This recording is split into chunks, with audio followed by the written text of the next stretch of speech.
ఏమండే నిన్ను బతికించే దేవుడు, తిండి పెట్టే దేవుడు, బట్టిచ్చే దేవుడు, ఆరోగ్యం ఇచ్చే దేవుడు, సౌకర్యం ఇచ్చే దేవుడు, సుఖం ఇచ్చే దేవుడు, అన్ని దేవుడు ఇస్తున్నాడు. అప్పుడు నువ్వు బతికేం చేయాలి?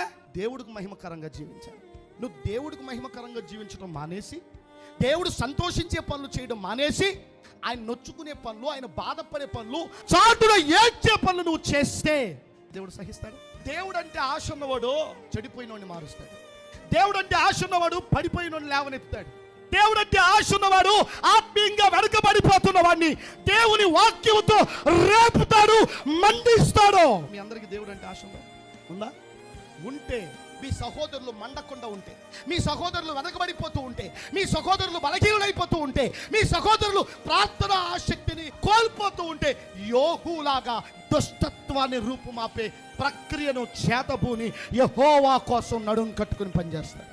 ఈరోజు దేవుని పిల్లలైన ప్రతి ఒక్కరూ కూడా మీకు గంట సమయం ఖాళీ దొరికింది అంటే సెల్ ఫోన్ ముందేసుకుని కూర్చోవడం కంటే ఆ గంటలో నీ ఆత్మీయ సహోదరులు ఇద్దరిని కలిసి, ఎవరు ఆత్మీయంగా వెనకబడిపోతున్నారు, ప్రార్థనా జీవితంలో తొట్టుబడిపోతున్నారు, కృంగిపోతున్నారు, ప్రార్థించలేని నైరాశ్యానికి వెళ్ళిపోతున్నారో అలాంటి వారిని సందర్శించి వారికి దేవుని గొప్పతనాన్ని గురించి చెప్పి, ఎన్నా వెనకపోయినా చెప్పడం నీ బాధ్యత.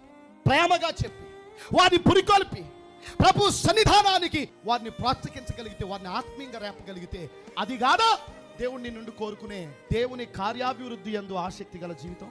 అది కాదా భుజాల మీద క్రీస్తు యేసు యొక్క భారాన్ని వేసుకుని ముందుకు వెళ్ళడం? క్రైస్తవ సంఘం ఇది లేదు.